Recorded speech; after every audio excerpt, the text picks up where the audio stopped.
వైఎస్ఆర్సీపీ మేనిఫెస్టోను తాడేపల్లిలోని వైసీపీ కేంద్ర కార్యాలయంలో ఆ పార్టీ అధినేత సీఎం జగన్మోహన్ రెడ్డి విడుదల చేశారు. ఏపీలో గత 58 నెలల కాలంలో హామీలు అమలు చేసిన తీరు చరిత్రలోనే నిలిచిపోతుందని అన్నారు. మేనిఫెస్టో అంటే పవిత్రమైన గ్రంథం భగవద్గీత, బైబుల్, ఖురాన్గా భావించామని అన్నారు. ప్రతి ప్రభుత్వ కార్యాలయాల్లో అధికారి దగ్గర మేనిఫెస్టో ఉందని, మేనిఫెస్టోను ప్రతి ఇంటికి పంపించామని, ఓ ప్రోగ్రెస్ కార్డ్ మాదిరి ఏమేం చేశామన్నది ప్రజలకు వివరించామని జగన్ చెప్పారు.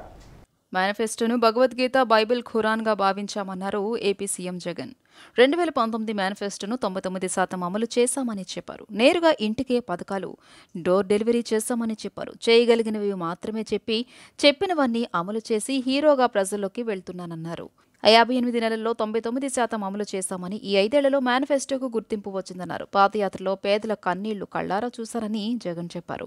కరోనా సమయంలో కష్టాలున్నా సాకు చెప్పలేదన్నారు. ఎక్కడా లంచాలు లేకుండా డీబీటీ ద్వారా పథకాలు అమలు చేశామన్నారు. ఏ నెలలో ఏ పథకం ఇస్తామో చెప్పి మరీ వాటిని అమలు చేశామన్నారు. 2014లో చంద్రబాబు ఇచ్చిన హామీలు అమలు చేయలేదన్నారు జగన్. రుణమాఫీ చేస్తామని చేయలేదు, నిరుద్యోగ భృతి ఇవ్వలేదని విమర్శించారు. రాజకీయాల్లో విశ్వసనీయత అనే పదానికి అర్థం లేనప్పుడు రాజకీయాలు ఎందుకు చేయాలని ప్రశ్నించారు జగన్. గ్రామ స్వరాజ్యాన్ని చేసి చూపించాం, 2019లోనే గ్రామ సచివాలయ వ్యవస్థను తీసుకొచ్చామన్నారు. వైసీపీ పాలనకు గత పాలకుల పాలనకు తేడా గమనించాలని చెప్పారు. రైతన్నలకు ఉచిత పంటల బీమా కొనసాగుతుంది.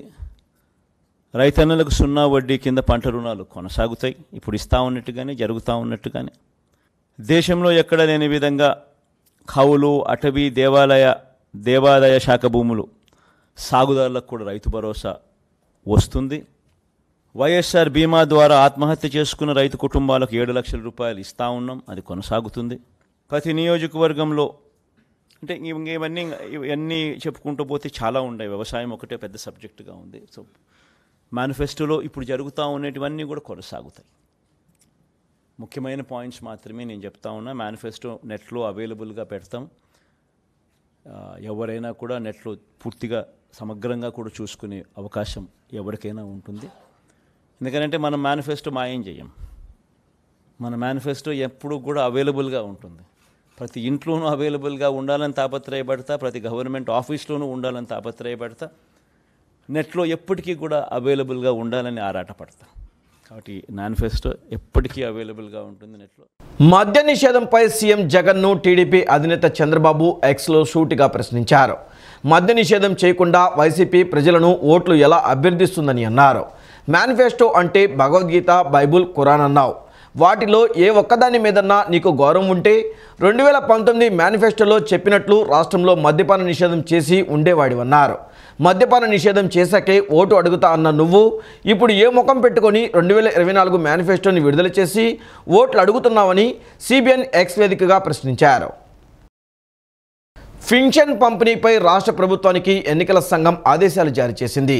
లబ్ధిదారులకు ఇబ్బంది లేకుండా చేయాలంటూ మార్చి 30న మార్గదర్శకాలు జారీ చేసినట్లు ఈసీ వెల్లడించింది. మార్గదర్శకాలను వాస్తవిక దృష్టితో ఆలోచించి అమలు చేయాలని సీఎస్కు తేల్చి చెప్పింది. పెన్షన్ పంపిణీలో లబ్ధిదారులకు ఇబ్బందులు లేకుండా చేయాలని ఎన్నికల సంఘం రాష్ట్ర ప్రభుత్వాన్ని ఆదేశించింది. పెన్షన్ సహా నగదు బదిలీ పథకాలకు అనుసరించాల్సిన మార్గదర్శకాలు మార్చి 30వ తేదీన జారీ చేసినట్టు ఈసీ వెల్లడించింది. ఆ మార్గదర్శకాలను వాస్తవిక దృష్టితో ఆలోచించి అమలు చేయాలని సీఎస్ జవహర్ రెడ్డికి తేల్చి చెప్పింది. పెన్షన్ను శాశ్వత ఉద్యోగులతో పంపిణీ చేయించవచ్చని, ఈ విషయాన్ని గత ఆదేశాల్లో స్పష్టం చేశామని వెల్లడించింది. పెన్షన్ పంపిణీలో ప్రభుత్వం అనుసరిస్తున్న తీరుపై చాలా ఫిర్యాదులు వచ్చాయని ఎన్నికల సంఘం వెల్లడించింది. పెన్షన్ పంపిణీలో లబ్ధిదారులకు తీవ్ర ఇబ్బందులు ఎదురైనట్టుగా తమ దృష్టికి వచ్చిందని ఎన్నికల సంఘం పేర్కొంది. ఎలక్ట్రానిక్ విధానాల ద్వారా పంపిణీతో పాటు ఉద్యోగుల ద్వారా పంపిణీ చేయొచ్చని గత మార్గదర్శకాల్లో చెప్పామని వెల్లడించింది. పెన్షన్ తీసుకునే లబ్ధిదారులకు అసౌకర్యం కలగకుండా, ఇబ్బందులు లేకుండా పంపిణీకి ఏర్పాట్లు చేయాలని మరోమారు సీఎస్ జవహర్ రెడ్డికి ఈసీ సూచించింది. ఎన్నికల నియమావళి అమలులో ఉన్న నేపథ్యంలో లబ్ధిదారులకు ఇబ్బందులు లేకుండా పెన్షన్ పంపిణీ చేయాలని సూచించింది. గతంలో పెన్షన్ ఇంటింటి పంపిణీకి వాలంటీర్లకు ప్రత్యామ్నాయంగా ప్రభుత్వ ఉద్యోగులను వినియోగించుకోవాలని ఎన్నికల సంఘం ఆదేశించింది. ప్రజలకు కొండంత అండగా ఉంటానని, అందరి కష్టాలు తీరుస్తానని విజయవాడ పశ్చిమ బీజేపీ అభ్యర్థి సుజనా చౌదరి హామీ ఇచ్చారు. ఎన్డీఏ ప్రభుత్వం రాగానే నిజమైన అభివృద్ధి ఎలా ఉంటుందో చూపుతామన్నారు. మోదీని కూడా తీసుకువచ్చి ఆదర్శ నియోజకవర్గంగా మారుస్తామని స్పష్టం చేశారు. ప్రజలకు కొండంత అండగా ఉంటానని, అందరి కష్టాలు తీరుస్తానని విజయవాడ పశ్చిమ బీజేపీ అభ్యర్థి సుజనా చౌదరి హామీ ఇచ్చారు. ప్రతి డివిజన్లో తమ కార్యాలయాలను ఏర్పాటు చేసి ప్రోగ్రెస్ రిపోర్ట్ను ఆన్లైన్లో పెడతామని, తమ పనితీరును ఎప్పటికప్పుడు పరిశీలించి ఎవరైనా తమను ప్రశ్నించవచ్చని సుజనా స్పష్టం చేశారు. 50వ డివిజన్ టీడీపీ అధ్యక్షులు పడాల గంగాధర్, జనసేన డివిజన్ అధ్యక్షులు రెడ్డిపల్లి గంగాధర్లతో కలిసి కొత్తపేట, గొల్లపాలెం గట్టు, సాయిబాబా గుడి, టైలర్పేట, పొట్టి శ్రీరాములు ఇంజనీరింగ్ కాలేజ్ తదితర ప్రాంతాల్లో పర్యటించారు. సుజనాకు స్థానికులు తమ సమస్యలను మొరపెట్టుకున్నారు. కొండ ప్రాంతాల్లో తాము పడుతున్న ఇబ్బందులను వివరించారు. ఇళ్ల రిజిస్ట్రేషన్ల విషయంలో వైసీపీ ప్రభుత్వం తమను మోసం చేసిందని వాపోయారు. మురుగునీరు, మంచినీరు కలిసి వస్తున్నాయని మొరపెట్టుకున్నారు. స్థానికుల సమస్యలు విని సుజనా చలించిపోయారు. స్థానికుల పరిస్థితి కలిచివేస్తుందన్నారు. ఎన్నికల కోడ్ ముగిసిన వెంటనే యుద్ధ ప్రాతిపదికన సమస్యల పరిష్కారానికి కార్యాచరణను అమలు చేస్తామని ప్రజలకు హామీ ఇచ్చారు. ప్రధాన సమస్యలను 100 రోజుల్లో పరిష్కరించి చూపుతామన్నారు. ఎన్డీఏ ప్రభుత్వం రాగానే నిజమైన అభివృద్ధి ఎలా ఉంటుందో చూపుతామన్నారు. మోదీని కూడా తీసుకొచ్చి ఆదర్శ నియోజకవర్గంగా మారుస్తామన్నారు. అపరిశుభ్ర వాతావరణం లేకుండా చేస్తామని, ప్రసూతి ఆసుపత్రిని నిర్మిస్తామని, ఉచిత వైద్య సేవలు అందుబాటులోకి తెస్తామని హామీ ఇచ్చారు. ట్రాఫిక్ సమస్యలను పరిష్కరించేందుకు ముందుగా ట్రక్ టెర్మినల్ నిర్మాణంతో కొంతవరకు తగ్గిస్తామని, అక్కడి నుంచి చిన్న వాహనాల ద్వారా లోపలకు సరుకులు తెచ్చే ఏర్పాట్లు చేస్తామని వివరించారు. ముస్లింలను రెచ్చగొడుతూ వైసీపీ రాజకీయ పబ్బం గడుపుకుంటోందని దుయ్యబట్టారు. వైసీపీ మాటలను నమ్మవద్దని, ప్రచారాలు తిప్పికొట్టాలని విజ్ఞప్తి చేశారు. ఎవరు ఎలాంటి ఆందోళన చెందొద్దని, అందరికీ అండగా ఉంటానని సుజనా భరోసా ఇచ్చారు. హామీలు ఇచ్చి గెలిచిన ప్రజాప్రతినిధి వాటిని అమలు చేయకపోతే రీకాల్ ఉండాలనేది తన అభిప్రాయమని సుజనా మరోసారి వ్యాఖ్యానించారు. కేంద్ర మంత్రిగా పనిచేసిన సమయంలో విజయవాడ పశ్చిమ నియోజకవర్గానికి సుజనా చౌదరి నిధులు కేటాయించి అభివృద్ధికి సహకరించారని టీడీపీ సీనియర్ నేత నాగుల్ మీరా అన్నారు. పశ్చిమ నియోజకవర్గ అభివృద్ధిని వెల్లంపల్లి శ్రీనివాసరావు, కేశినేని నాని విస్మరించారని, వీరికి స్థానిక ప్రాంతాల పేర్లే తెలియవని ఎద్దేవా చేశారు. మోదీ, చంద్రబాబుతో సత్సంబంధాలు కలిగిన సుజనాని గెలిపించుకుంటే విజయవాడ పశ్చిమ నియోజకవర్గాన్ని అభివృద్ధి పథంలో తీసుకెళ్తారని ప్రజలందరూ ఆశీర్వదించాలని నాగుల్ మీరా విజ్ఞప్తి చేశారు. ప్రచారంలో సుజనాకు మద్దతుగా ఎన్టీఆర్ జిల్లా బీజేపీ అధ్యక్షులు అడ్డూరి శ్రీరామ్, సీనియర్ నేత పైల సోమినాయుడు, కూటమి పార్టీల నేతలు, కార్యకర్తలు భారీగా పాల్గొన్నారు. రోడ్లని ఎలా అభివృద్ధి చేయాలి అంటే రోడ్లు పెంచడం, ఇల్లులు పగలగొడతాం అని చెప్పట్లా. నేను ఇల్లులు పగలగొట్టే ప్రసక్తి లేదు. ఎందుకంటే ఎవరి మనోభావాలు వాళ్ళకి, సెంటిమెంట్కి ఖరీదు కట్టలేం. కాబట్టి ఉన్న ఇల్లులు ఏమాత్రం కదిలించకుండా ఈ డ్రైనేజీలు పూర్తి చేసి, అండర్ గ్రౌండ్ డ్రైనేజ్ పెట్టి, అండర్ గ్రౌండ్ వైర్లు, పవర్ లైన్స్ పెట్టేసి, చక్కగా ఎక్కడైతే మెట్లు ఉంటాయో ఆ మెట్ల దగ్గర ర్యాంపులు ఎక్కడెక్కడ అవసరమో కట్టించి అవి చేయటం. తర్వాత అంబులెన్సు, ఫైర్ ఇంజన్లు అవసరమైతే దగ్గర ప్లేస్కి అవి అంబులెన్సులు వెళ్ళలేని రోడ్లు చాలా ఉన్నాయి. ఎక్కడ వరకు వెళ్ళగలదో అక్కడ వరకు పెడతాం. అక్కడి నుంచి తీసుకొచ్చే పేషెంట్ని, లేకపోతే పైప్ లైన్ ద్వారా ఏదన్నా ఫైర్ యాక్సిడెంట్ జరిగితే పర్మనెంట్ పైప్ లైన్లు వేయటం అలాంటి చోట్లకి, ఆ ఏర్పాట్లన్నీ చేసి వాళ్ళ జీవన ప్రమాణాలను పెంచే పని మీదే ఉంటాను నేను. దయచేసి మీరందరూ కూడా ఒక ఓటు కమలానికి, ఒక ఓటు సైకిల్కి వేయండి. ఎన్డీఏ ప్రభుత్వాలు భారతదేశంలో రానున్నాయి, ఆంధ్రప్రదేశ్లో రానున్నది. మోడీ గారు ప్రధానమంత్రి, చంద్రబాబు నాయుడు గారు ముఖ్యమంత్రి అవటం ఖాయం. అప్పుడు డబుల్ ఇంజన్ తడాకా ఎలా ఉంటుంది అనేది ప్రతి పౌరుడు అనుభవించి తీరుతారు. నాకు కొండ మీద దుర్గమ్మ తల్లి ఆశీస్సుల ద్వారానే నేను ఇక్కడికి వచ్చినట్టు నేను నమ్ముతున్నాను. అర్బన్ హౌసింగ్ స్కీమ్ ఎక్కడా లేదు. మొట్టమొదట భారతీయ జనతా పార్టీ ఈ దేశంలో అర్బన్ స్కీమింగ్ తెచ్చింది. ఆనాడు బాంబే కాలనీలు తీసుకొచ్చినా, ఈనాడు టిట్కో ఇల్లు తీసుకొచ్చినా అది భారతీయ జనతా పార్టీ తీసుకొచ్చినటువంటి స్కీమే. దాని ద్వారాగా వేల ఇళ్ళు కట్టిన ఈ జగన్మోహన్ రెడ్డికి మనస్సు కరగట్ల. పేదవాడు మంచి ఇంట్లో ఉండాలనేటువంటి ఆలోచన లేదు. ఖచ్చితంగా సుజనా చౌదరి గారు శాసనసభ్యుడిగా, అట్లా కేశినేని చిన్న ఎంపీగా అవ్వగానే టిట్కో ఇల్లును ప్రారంభిస్తాం. అదనంగా నరేంద్ర మోదీ గారు ప్రధానమంత్రి అవ్వటం ఖాయం. నరేంద్ర మోదీ గారి దగ్గర అత్యంత సన్నిహితంగా ఉన్నటువంటి వ్యక్తి సుజనా చౌదరి గారు. చంద్రబాబు నాయుడు గారు కూడా చాలా ఆప్తుడు. కేంద్రం నుంచి, రాష్ట్రం నుంచి ఖచ్చితంగా హౌసింగ్ తీసుకొచ్చి ఇక్కడ పేద వర్గాలకు.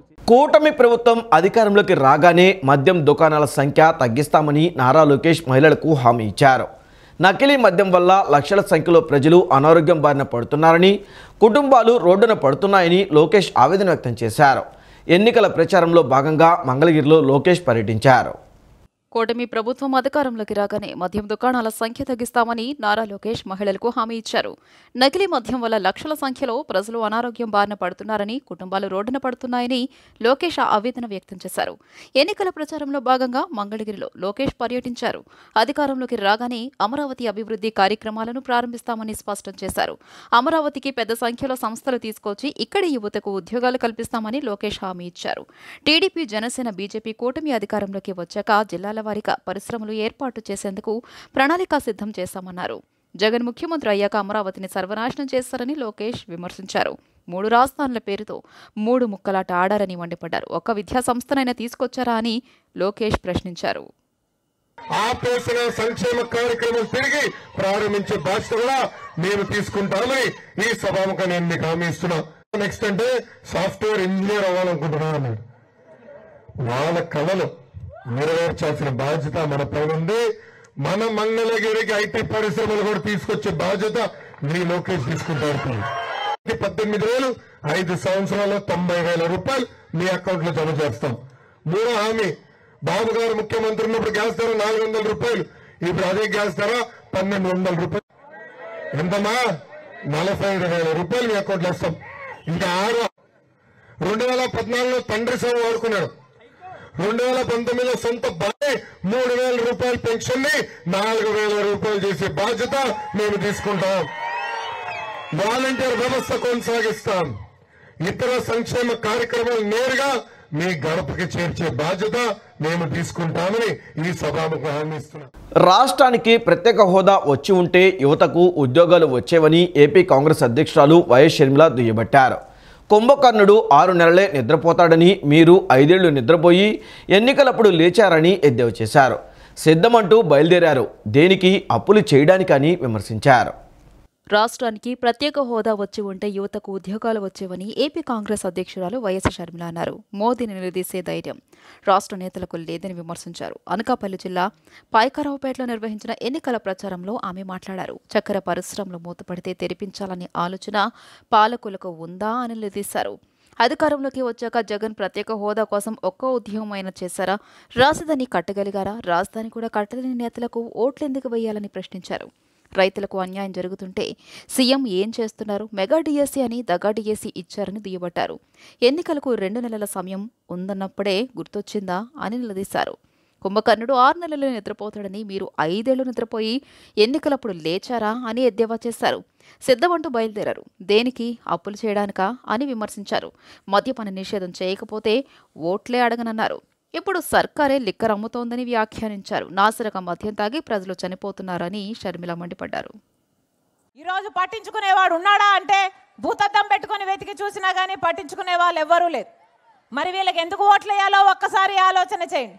మనకు ప్రత్యేక హోదా వచ్చునుంటే ప్రతి నియోజకవర్గంలో 50 నుంచి 100 కొత్త పరిశ్రమలు వచ్చేవి. అంటే ఎంత అభివృద్ధి జరిగి ఉండేది, ఎన్ని ఉద్యోగాలు వచ్చుండేవి. 5 సంవత్సరాలు చంద్రబాబు గారు ముఖ్యమంత్రి పట్టించుకోలేదు ప్రత్యేక హోదా. ఇప్పుడు జగన్మోహన్ రెడ్డి గారు పట్టించుకోలేదు ప్రత్యేక హోదా. ఎందుకు అంటే బీజేపీ పార్టీ ఇవ్వలేదు కాబట్టి. కానీ బీజేపీ పార్టీతో కొట్లాడే ధైర్యం ఒక చంద్రబాబుకు లేదు, జగన్మోహన్ రెడ్డి గారికి లేదు. చంద్రబాబు గారేమో బీజేపీతో పొత్తు పెట్టుకున్నారు, జగన్మోహన్ రెడ్డి గారేమో బీజేపీకి తొత్తయ్యారు. వాస్తవం కాదా? ఆఖరికి మణిపూర్ ఘటనలో ఇంతమంది ఊచకోత జరిగితే కూడా జగన్మోహన్ రెడ్డి గారు వైసీపీ పార్టీ బీజేపీకే మద్దతు పలికింది అంటే మరి బీజేపీకి వీళ్ళు మద్దతు కాక, వీళ్ళు పొత్తులు పెట్టుకోక, అక్రమ పొత్తులు పెట్టుకోక మరి ఏం చేస్తున్నారు అనుకోవాలి. ప్రశాంతంగా ఉండే పశ్చిమలో అలజడులు సృష్టించాలని ప్రయత్నిస్తే ఊరుకునేది లేదని పశ్చిమ వైసీపీ అభ్యర్థి షేక్ ఆసిఫ్ మండిపడ్డారు. కూటమి అభ్యర్థిగా ఉన్న సుజనా చౌదరి కేంద్ర మంత్రిగా ఉన్న సమయంలో ప్రజలకు ఉపయోగపడే పని ఒక్కటైనా చేశారని ప్రశ్నించారు. సుజనా చౌదరి చెప్పే గ్రాఫిక్స్ను ప్రజలు నమ్మే పరిస్థితిలో లేరని స్పష్టం చేశారు. పశ్చిమ నియోజకవర్గం 42వ డివిజన్లో స్థానిక డివిజన్ కార్పొరేటర్ చైతన్యరెడ్డితో కలిసి పశ్చిమ వైసీపీ అభ్యర్థి షేక్ ఆసిఫ్ ఎన్నికల ప్రచారం నిర్వహించారు. ఈ సందర్భంగా వైసీపీ హయాంలో జరిగిన అభివృద్ధి సంక్షేమాన్ని వివరిస్తూ ఓట్లను అభ్యర్థించారు. ఈ సందర్భంగా ఆసిఫ్ మాట్లాడుతూ ప్రజలు తమ పట్ల సంతోషం వ్యక్తం చేసినట్లు పేర్కొన్నారు. కేవలం ఒక 42వ డివిజన్లోనే 21 కోట్ల రూపాయలతో అభివృద్ధి కార్యక్రమాలు చేశామని వెల్లడించారు. టీడీపీ నాయకులు అభివృద్ధి జరగలేదని చేస్తున్న వ్యాఖ్యలను ఆయన ఖండించారు. పశ్చిమలో జరిగిన అభివృద్ధిపై చర్చకు సిద్ధమని సవాల్ విసిరారు. కేంద్ర మంత్రిగా, రాజ్యసభ సభ్యునిగా పనిచేసిన పశ్చిమ కూటమి అభ్యర్థి ప్రజల కోసం ఒక్క పని అయినా చేశారా అని నిలదీశారు. మంచి చేస్తేనే ఓటు వేయమని తాము ప్రజలను కోరుతున్నామని స్పష్టం చేశారు. కూటమి అభ్యర్థి చెప్పే మాటలను ప్రజలు నమ్మే పరిస్థితిలో లేరన్నారు. ప్రశాంతంగా ఉండే పశ్చిమలో అలజడులు సృష్టించాలని చూస్తే ఊరుకునేదే లేదని హెచ్చరించారు. వైసీపీ పార్టీలో పదవులు అనుభవించి ఇప్పుడు పక్క పార్టీలకు వెళ్లిన నేతలు తమ పార్టీపైన విమర్శ చేస్తున్నారని మండిపడ్డారు. వైసీపీ పార్టీ ఆ అభ్యర్థులకు ఏమి అన్యాయం చేసిందో చెప్పాలని అన్నారు. బీజేపీ పార్టీ చేసే ప్రతి తప్పుకు టీడీపీ సహకారం ఉంటుందని ధ్వసమెత్తారు. ప్రతి ఒక్కళ్ళు కూడా చాలా ఆనందంగా ఉన్నారు. మాకు ఆయన పథకాలు ఇచ్చాడు, ఆయన రూపాయి మేము తినున్నాం, మా పిల్లలకు ఆదుకున్నాడు, మా పిల్లలకు బట్టలు కుట్టించాడు, పుస్తకాలు ఇచ్చాడని చెప్పి చెప్తున్నారు. ఏ రోజైనా చంద్రబాబు నాయుడు ఈ మాయ కూటమి ఎప్పుడైనా ఎవరికైనా ఆదుకుందా? ఈరోజు వచ్చేసి ఏదో ఏసీ ఫ్లైట్లో తిరిగి, ఏసీ కారుల్లో తిరిగి ఈరోజు ఇక్కడికి వచ్చేసి మేమంతా ఆదుకుంటాం, ఇక్కడ సింగపూర్ చేసేస్తాం, జపాన్ చేసేస్తాం, ఇలాంటి గ్రాఫిక్స్ అన్ని చంద్రబాబు నాయుడు అమరావతిలో చాలా చూపించాడు. నీరు గారిపోయి రాజధానిలు కట్టేసి, అలాగే పోలవరం పేరుతో కోట్లాది రూపాయలు దుర్వినియోగం చేస్తున్నాడు, వేలాది కోట్ల రూపాయలు. ఇది నేను చెప్పడం కాదు, పోలవరాన్ని ఏటీఎం లాగా వాడుకున్నాడని చెప్పి మోడీ గారు చెప్పారు. ఈ ప్రభుత్వంలో జగన్మోహన్ రెడ్డి గారు గెలిచి ఎమ్మెల్యేలు అందరూ సరదాగా ఇంట్లో కూర్చోండి అని ఏ రోజు చెప్పలా. గెలిచిన నాటి నుండి ఈ రోజు వరకు కూడా 5 ఏళ్ల పాటు ప్రతి ఎమ్మెల్యే కూడా గడప గడపకి వెళ్ళడం, గడప గడపకి మన ప్రభుత్వం. వైఎస్ షర్మిల చేసిన వ్యాఖ్యలు అన్ని అబద్ధాలని additional advocate general Ponnavolu Sudhakar Reddy చెప్పారు. జగన్ అక్రమాస్తుల కేసుల ఎఫ్ఐఆర్లో వైఎస్ఆర్ పేరును చేర్చినందుకు గాను సీఎం ఆయనకు ఏఏజీ పదవి ఇచ్చారన్న షర్మిల వ్యాఖ్యలపై పొన్నవోలు స్పందించారు. వైఎస్ షర్మిల అలవోకగా అబద్ధం ఆడారని, తమ రాజకీయ లబ్ధి కోసం తనను వాడుకోవద్దని పొన్నవోలు కోరారు. నేతి బీరకాయలో నెయ్యి ఎంతంతో షర్మిల వ్యాఖ్యలో నిజం కూడా అంతే ఉందని ఏఏఓ పొన్నవోలు సుధాకర్ అన్నారు. ఇటీవల ఓ సభలో వైఎస్ఆర్ పేరును సీబీఐ ఛార్జ్ షీట్లో చేర్చింది కాంగ్రెస్ పార్టీ కాదని స్వయంగా తన అన్న వైఎస్ జగనే అని వైఎస్ షర్మిల వెల్లడించారు. తన లాయర్ పొన్నవోలు సుధాకర్ రెడ్డి ద్వారా వైఎస్ఆర్ పేరును ఛార్జ్ షీట్లో జగన్ చేర్పించారని ఆమె ఆరోపించారు. ఆ వ్యాఖ్యలకు పొన్నవోలు సుధాకర్ ప్రెస్ మీట్ పెట్టి కౌంటర్ ఇచ్చారు. ఈ సందర్భంగా ఆయన మాట్లాడుతూ, ఒక అడ్వకేట్గా తన మనసు చెరించే అన్యాయాన్ని అరికట్టేందుకు మీడియా ముందుకు వచ్చానని తెలిపారు. వైఎస్ షర్మిల తనపై నిరాధార ఆరోపణలు చేశారంటూ ఫైర్ అయ్యారు. జగన్పై అక్రమాస్తుల కేసు నమోదైనప్పుడు అప్పటికీ ఆయన ఎవరో తనకు తెలియదని అన్నారు. కేవలం రాజకీయ లబ్ధి కోసమే షర్మిల పచ్చి అబద్ధాలు మాట్లాడారని ఆరోపించారు. అన్యాయంగా మహోన్నత నాయకుడు వైఎస్ఆర్ను మలినం చేస్తున్నారని ఆవేదన వ్యక్తం చేశారు. మహానుభావుడైనటువంటి ఒక గొప్ప వ్యక్తి అయినటువంటి చనిపోయిన మరణానంతరం ఆయన మలినం చేస్తుంటే, ఆయన పేరు బదనాం చేస్తుంటే, ఏ పాపము ఎరుగునటువంటి మీ అన్నని మలినం చేస్తుంటే, నేను నెల్లూరులో ప్రాక్టీస్ చేసుకుంటూ నేను ఒక అడ్వకేట్గా ఒక చలించిన హృదయంలో ఇంత అన్యాయం లీగల్గా జరుగుతుంటే ఎవ్వరూ నోరు తెరవకపోతే ఇది సమాజంలో అన్యాయం అని చెప్పి భారతంలో ఒక పద్యం గుర్తుకొచ్చింది నాకు. 5వ పర్వంలో, సారపు ధర్మమును విమల సత్యము చెడు వారిని అవస్థ పారము చే బొంకు దక్షులు ఎవ్వారులు పేక్షిస్తే. If Satya and Dharma is curtailed before your eyes, those who are capable of preventing it keep quiet as mute spectators and dumb witnesses. It is those that are going to perish but not Satya and Dharma. Land titling చట్టం భూభక్ష పథకమని తెలుగుదేశం నేత దేవినేని ఉమామహేశ్వరరావు విమర్శించారు. రైతులను బెదిరించి భూములు లాక్కునేందుకే చీకటి చట్టాలను తెచ్చారని ఆగ్రహం వ్యక్తం చేశారు. ప్రజల ఆస్తి హక్కును హరించే ల్యాండ్ టైటిలింగ్ యాక్ట్ను ప్రజలందరూ వ్యతిరేకించాలని సూచించారు. ప్రజల ఆస్తులకు రక్షణ ఉండాలంటే ఖచ్చితంగా వైఎస్ఆర్సీపీని ఓడించి తీరాలని పిలుపునిచ్చారు. వైఎస్ఆర్సీపీ సర్కారు తీసుకొచ్చిన ల్యాండ్ టైటిలింగ్ యాక్ట్ భూదోపిడీని ప్రోత్సహించేలా ఉందని మాజీ మంత్రి దేవినేని ఉమామహేశ్వరరావు ధ్వజమెత్తారు. భూ హక్కు చట్టం 1909లోని ఏ అంశాన్ని పరిగణలోకి తీసుకోకుండా ఏకపక్షంగా సీఎం జగన్ కొత్త చట్టం అమలుకు యత్నించారని మండిపడ్డారు. లోపభూయిష్టంగా ఉన్న చట్టాన్ని కేంద్రం వ్యతిరేకించిన రాష్ట్ర ప్రభుత్వం కొన్ని సవరణలు చేసి అమలుకు యత్నిస్తోందన్నారు. బాధిత భూ హక్కుదారులు కోర్టులను ఆశ్రయించకుండా ఈ చట్టంలో కఠిన నిబంధనలు పెట్టారని ఆరోపించారు. ప్రభుత్వం కేవలం 4000 గ్రామాల్లోనే భూ సర్వే చేసిందని, ఇంకా 13,000 గ్రామాల్లో సర్వే చేయకుండానే ఆగమేఘాలపై చట్టాన్ని అమలు చేయడం తగదని టీడీపీ నేతలు మండిపడ్డారు. ఈ నేపథ్యంలో పేదల భూములు బొక్కే ల్యాండ్ టైటిలింగ్ యాక్ట్పై చర్చకు జగన్ రెడ్డి సిద్ధమా అని టీడీపీ నేత దేవినేని ఉమామహేశ్వరరావు ప్రశ్నించారు. ఏ మాత్రం కూడా జగన్ రెడ్డి ప్రభుత్వం వీటన్నిటిని కూడా లెక్క పెట్టకుండా అడ్డగోలుగా ఈ ల్యాండ్ టైటిలింగ్ యాక్ట్ని తీసుకురావటం వల్ల కడప జిల్లాలో ఒంటిమిట్లో అక్కడ సుబ్బారావు అనే చేనేత కార్మికుడు భార్య, కుమార్తె, సుబ్బారావు ముగ్గురు చేనేత కుటుంబం వాళ్ళకు సంబంధించిన 4 ఎకరాలని ఈ ల్యాండ్ టైటిలింగ్ యాక్ట్ పేరుతో కబ్జా చేసే కార్యక్రమంలో భాగంగా చేయటం వల్ల అక్కడ ఆ ప్రాంత వైసీపీ నాయకులు చేసిన అరాచకాల వల్ల ఆ ముగ్గురు కూడా ఆత్మహత్య చేసుకున్న సంఘటన రాష్ట్రాన్ని మొత్తాన్ని కదిలిచ్చి వేసింది. కాబట్టి ఇటువంటి కార్యక్రమాలు వాళ్ళ ఇండోసోల్ ఉంది. ఆ ఇండోసోల్ కంపెనీకి ఏదైతే రామాయపట్నం దగ్గర 8,500 ఎకరాలు అడ్డగోలుగా ఈ ఏదైతే మెగావాట్కి 6 ఎకరాలు పైగా అడ్డగోలుగా ఇష్టారాజ్యంగా ఇచ్చి దగ్గర 8,500 ఎకరాలు కారు చౌకగా కట్టబెట్టే కార్యక్రమాలు కూడా, అక్కడ బెదిరింపులు, రైతుల్ని బెదిరించే కార్యక్రమాలు కూడా రాష్ట్ర వ్యాప్తంగా అందరం కూడా చూస్తూ ఉన్నాం. సార్వత్రిక ఎన్నికల పోలింగ్ కేంద్రాల వద్ద మహిళలకు ప్రత్యేక క్యూలైన్లు ఏర్పాటు చేయడంతో పాటు గర్భిణీలు, బాలింతలు, బాలికలకు ప్రత్యేక సదుపాయాలు కల్పించాలని రాష్ట్ర మహిళా కమిషన్ చైర్పర్సన్ గజ్జల వెంకటలక్ష్మి ఎన్నికల సంఘాన్ని కోరారు. శుక్రవారం అమరావతి సచివాలయంలో రాష్ట్ర ప్రధాన ఎన్నికల అధికారిని ఆమె కలిసి మహిళా ఓటర్లకు ప్రత్యేక సదుపాయాలపై చర్చించారు. ఒక నెల క్రితము మేము మహిళా కమిషన్ నుంచి ఒక లెటర్ పంపించాము ఎలక్షన్ కమిషనర్ గారికి.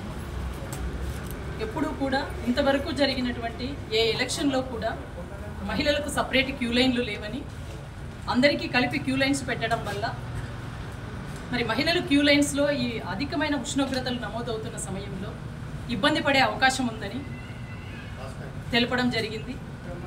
అదేవిధంగా గర్భవతులైన మహిళలు ఓటింగ్ కేంద్రాలకు వచ్చినప్పుడు వారికి సడన్గా ఎక్కువ సమయం అక్కడ గడపడం వల్ల వారికి ఏదైనా సరే అత్యవసరమైన వైద్య సహాయం అందేలా చర్యలు తీసుకోమని చెప్పాం. అదేవిధంగా మంచినీళ్ళు, ORS లాంటివి కూడా అందుబాటులో ఉంచాలి అని కూడా తెలపడం జరిగింది. చిన్నపిల్లల తల్లులు అక్కడికి వచ్చినప్పుడు బిడ్డలను తీసుకొని వస్తారు కాబట్టి ఓటింగ్లో పాల్గొన్నప్పుడు వారికి ఫీడింగ్ రూమ్స్ ఉండే విధంగా ఫీడింగ్ రూమ్స్ కూడా అరేంజ్ చేయమని చెప్పడం జరిగింది. ఎలక్షన్ కమిషనర్ గారు ఆల్రెడీ మాకు లెటరు రిప్లై చేశారు. ఇవన్నీ కూడా DEOస్కి చెప్తున్నామని, అదేవిధంగా మొబైల్ టాయిలెట్స్ కూడా అందుబాటులో పెట్టాలని చెప్పడం జరిగింది. బజాజ్ 3 వీలర్స్ వారి అధీకృత డీలర్ వరుణ్ బజాజ్ సరికొత్త షోరూమ్ మరియు వర్క్షాప్ని నిన్న విజయవాడలోని ఆటోనగర్ వద్ద Vijayawada deputy transport commissioner M. Purendra ప్రారంభించారు. బజాజ్ 3 వీలర్ రంగంలో మొట్టమొదటిసారిగా ఎలక్ట్రికల్ ఆటోని ఆవిష్కరించడం ఆనందదాయకంగా ఉందని తెలిపారు. బజాజ్ వారి సరికొత్త RE E-Tech 9.0 మరియు ఎక్స్టెల్ కార్గో E-Tech 12.0 ఎలక్ట్రిక్ 3 వీలర్లను ఆవిష్కరించడం జరిగిందన్నారు. బజాజ్ 3 వీలర్స్ వారి అధీకృత డీలర్ వరుణ్ బజాజ్ సరికొత్త షోరూమ్ మరియు వర్క్షాప్ని నిన్న విజయవాడలోని ఆటోనగర్ వద్ద ఘనంగా ప్రారంభించారు. ముఖ్య అతిథిగా విచ్చేసిన Vijayawada deputy transport commissioner M. Purendra షోరూమ్ని ప్రారంభించారు. గౌరవ అతిథులుగా Bajaj auto limited IBU regional manager sales R. Keshavamurthy, regional manager sales R. Karthikeyan, regional manager service B. Chandrashekar, Varun group managing director Varun పాల్గొన్నారు. ఈ సందర్భంగా వారు మాట్లాడుతూ ఆటోనగర్ కస్టమర్లకు చేరువలో ఆధునిక హంగులతో సరికొత్త బజాజ్ 3 వీలర్ షోరూమ్ అండ్ వర్క్షాప్ని ప్రారంభించడం చాలా ఆనందంగా ఉందని తెలియజేశారు. అంతేకాక బజాజ్ 3 వీలర్ రంగంలో మొట్టమొదటిసారిగా ఎలక్ట్రిక్ ఆటోల్ని ఆవిష్కరించడం ఆనందదాయకంగా ఉందని తెలియజేశారు. బజాజ్ వారి సరికొత్త RE E-Tech 9.0 మరియు ఎక్స్టెల్ కార్గో E-Tech 12.0 ఎలక్ట్రిక్ 3 వీలర్లను ఆవిష్కరించడం జరిగిందన్నారు. సరికొత్త ఎలక్ట్రిక్ ఆటోల్లో IP67 rated advance li ion battery, 2 speed automatic transmission మరియు అత్యంత సమర్థవంతమైన పర్మనెంట్ మ్యాగ్నెట్ సిక్రోనస్ మోటార్లను ఈ వాహనాల్లో పొందుపరిచినట్లు పేర్కొన్నారు. RE E-Tech 9.0 మరియు ఎక్సెల్ కార్గో E-Tech 12.0లలో 11.8 kWh బ్యాటరీ, 178 కిలోమీటర్స్ రేంజ్ మరియు 183 కిలోమీటర్స్ రేంజ్ మైలేజ్ ఇస్తుందన్నారు. ఎక్స్ షోరూమ్ ధర ₹3,65,419 నుండి ₹4,49,601 నిర్ణయించినట్లు వెల్లడించారు. అందరికీ కూడా కస్టమర్స్కి ఈ యొక్క ఎలక్ట్రికల్ వెహికల్ 3-వీలర్ సెగ్మెంట్లో ఏ విధంగా అయితే ఈ యొక్క ఎకానమీ ఇండియన్ ఎకానమీకి ఏ విధంగా తోడ్పడుతున్నాయి, అదేవిధంగా పొల్యూషన్ ఫ్రీగా ఎలాగ ఉంది, గవర్నమెంట్ దీనిపైన చేసేటువంటి సబ్సిడీస్ ఏ విధంగా ఉన్నాయని చెప్పడానికి ఇక్కడ వచ్చాను. సో ఈ యొక్క వెహికల్ ఏదైతే ఉందో దీనికి పర్మిట్ అసలు గవర్నమెంట్ పరంగా అవసరం లేదు, అదేవిధంగా ట్యాక్స్ అవసరం లేదు, రిజిస్ట్రేషన్ ఫీజు అవసరం లేదు. అదేవిధంగా ఈ యొక్క బజాజ్ వాళ్ళు దీన్ని చాలా టెక్నాలజీగా చాలా సౌండ్గా ప్రొడ్యూస్ చేశారు. సో దీన్ని లాంచ్ చేయడం చాలా ఆనందంగా ఉంది. కస్టమర్లందరికీ కూడా నేను ఇచ్చే భరోసా ఏంటంటే, మీరు ఎక్కడికి వెళ్ళినా, కృష్ణా జిల్లా కానీ వెస్ట్ గోదావరి కానీ ఎక్కడికి వెళ్ళినా సరే ఛార్జింగ్ స్టేషన్స్ అవైలబుల్గా ఉంటాయి. 24/7 6 months వరకు free of cost. Top-up charging always available. ఎలాంటి టెక్నాలజీ ఏ కంపెనీలో ఏ ప్రోడక్ట్లో లేదండి. మనం వాడే మోటార్ కానీ బ్యాటరీ కానీ వేరే ఏ బండిలో లేదు. అలాంటి ఒక టెక్నాలజీ వాడిన దానివల్ల దీనితో మైలేజ్ కానీ పవర్ కానీ పికప్ కానీ మన 3-వీలర్ ఇండస్ట్రీలోనే బెస్ట్గా ఉంటుంది. మన ఆల్రెడీ భారతదేశంలో 61% వచ్చి మనం ఎలక్ట్రిక్ ఆటో రిక్షా ప్యాసింజర్ అమ్ముతున్నాము. అలాగే గుడ్స్ కెరియర్ కూడా 40% పైన అమ్ముతున్నాము. ఏపీలో కూడా అలాగే 70% పైన ప్యాసింజర్ ఆటో అమ్మాలంటే అనుకుంటున్నాము. అలాగే గుడ్స్ కెరియర్ కూడా 50% పైన అమ్మాలంటే అనుకుంటున్నాము. ఈ వార్తలు ఇంతటితో సమాప్తం. నమస్కారం.